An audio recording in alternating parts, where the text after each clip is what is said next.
నమస్కారం అండి. నేను మీ కుమారి. మీ అందరు బాగున్నారా? మీ అందరు బాగుండాలని దేవుని కోరుకుంటున్నాను. నేను ఒక భయంకరమైన నిజ సంఘటనతో మీ ముందుకు వస్తున్నానండి. వినండి. ఒక 50 సంవత్సరాల క్రితం మా ఊర్లో కొలుపులు కొలిసేవాళ్ళు అంటండి. మా అమ్మ చెప్పేది నాకు.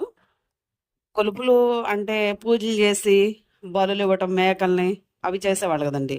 మా ఊర్లో అయితే దున్నపోతని ఇచ్చేవాళ్ళు అంట బలి. అది వరి పండిన తర్వాత కుప్ప నూర్పులు అయిపోయిన తర్వాత ఇంటికి ధాన్యం వచ్చింది కదా, ధాన్యం వచ్చిన తర్వాత చేస్తారంటండి ఆ పూజలు, ఆ బలి అవన్నీ. ఏంటంటే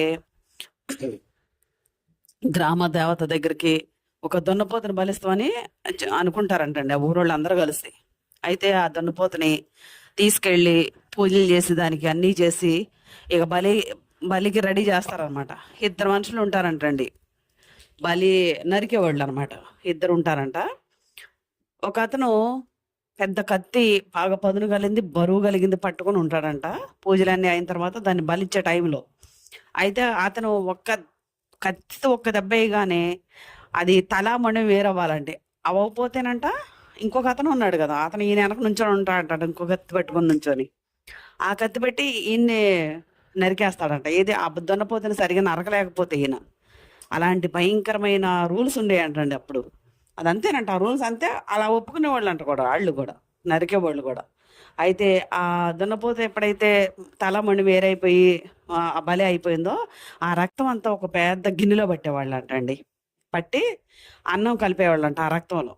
అన్నం కలిపి ఊరు చుట్టూ పొలిమేర ఉంటుంది కదండి, ఆ పొలిమేరలో తిరుక్కుంటా, పొలిమేర ఎంత లెక్క అయితే ఉంటుందో అంత లెక్క నడుచుకుంటా రాత్రిపూట పెద్ద పెద్ద లైట్లు కాగడాలతో ఊరు జనం అందరూ కూడా తిరిగేవాళ్ళు అంటండి. ఎలాగంటే ఆ రక్తంతో కలిపిన అన్నం బేషన్లో పెట్టుకొని నిద్ర పెట్టుకునేవాడంట ఆ బలిచ్చిన అతను, నరికిన అతను.